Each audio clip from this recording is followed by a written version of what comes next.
Ramulamma alias Vijayashanti ఇప్పుడు తెలంగాణలో hot topic గా మారింది. నిన్నటికి నిన్న అంటే ఇటీవలి కాలంలో మొన్నటి వరకు కాంగ్రెస్ పార్టీలో ఉందో లేదో తెలియని పరిస్థితి. పార్టీ వైపు కన్నెత్తి కూడా చూడని టచ్ నాట్ అన్నట్టుగా వివరించిన విజయశాంతి అలియాస్ రాములమ్మ అనూహ్యంగా సీఎం రేవంత్ రెడ్డికి కూడా తెలియకుండా ఎమ్మెల్యే కోటాలో ఎమ్మెల్సీ అయిపోయింది. నేరుగా ఢిల్లీ వెళ్లిపోయి అక్కడ మంత్రాంగం సాగించి ఎమ్మెల్సీ ఎన్నికల జాబితాలో తన పేరును వచ్చేలా చూసుకుంది. ఎమ్మెల్యే కోటాలో ఎమ్మెల్సీ పదవికి విజయశాంతిని కాంగ్రెస్ హైకమాండ్ ఎన్నికల జాబితాలో తన పేరు వచ్చేలా చూసుకుంది.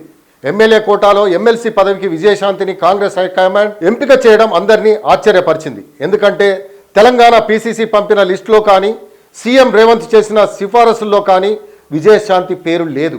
ఇంతకీ ఈ అవకాశాన్ని రాములమ్మ ఎలా దక్కించుకుంది అనే దానిపై రాజకీయ వర్గాల్లో చర్చ జరుగుతుంది. ఎవరైనా ముఖ్య నేతల సిఫారసు వల్లే విజయశాంతికి ఈ అవకాశం దక్కి ఉంటుందని తెలుస్తోంది. ప్రస్తుతం తెలంగాణ కాంగ్రెస్ వ్యవహారాల ఏఐసీసీ ఇన్ఛార్జిగా వ్యవహరిస్తున్న మీనాక్షి నటరాజన్ నేపథ్యాన్ని పరిశీలిస్తే ఆమె 2009 నుంచి 2014 వరకు పార్లమెంటు సభ్యురాలుగా సేవలు అందించారు. విజయశాంతి కూడా 2009 నుంచి 2014 వరకు పార్లమెంటు సభ్యురాలుగా వ్యవహరించింది. బహుశా అదే సమయంలో ఇద్దరి మధ్య పరిచయం ఏర్పడి ఉంటుంది. విజయశాంతి తర్వాత టార్గెట్ మంత్రి పదవి అంటున్నారు. ఎమ్మెల్సీగా ఎన్నికైన తర్వాత ఆమె మీడియాతో మాట్లాడుతూ తనకు మంత్రి పదవి ఇచ్చే విషయం అధిష్టానం నిర్ణయిస్తుందని చెప్పింది. అంటే ఆమెకు మంత్రి కావాలని ఉందన్నమాట. ప్రస్తుతం తెలంగాణలో 6 మంత్రి పదవులు ఉన్నాయి. ఎమ్మెల్యేలుగా గెలిచిన సీనియర్లు పదవుల కోసం ఏడాదిగా హైకమాండ్ పై ఎలాంటి ఒత్తిడి తీసుకురావాలో అంతటి ఒత్తిడి తెస్తున్నారు. కానీ అడుగు మాత్రం ముందుకు పడటం లేదు. అసలు పదవులు భర్తీ చేస్తారా లేదా అన్న దానిపై స్పష్టత లేకుండా పోయింది.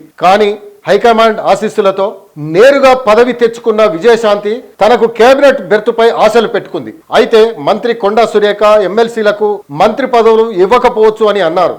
శాసన మండలిలో చాలా మంది సీనియర్లు ఉంటారని ఒకరికి పదవి ఇస్తే పోటీ పెరుగుతుందని అన్నారు. అసలు మంత్రివర్గ విస్తరణ ఇప్పట్లో ఉండకపోవచ్చని కూడా అన్నారు. అయినా కాంగ్రెస్ పార్టీలో అధిష్టానం కనుసన్నల్లో మెలిగే ముఖ్యమంత్రి అధిష్టానం ఏం చెబితే అది చేయాల్సిందే కదా.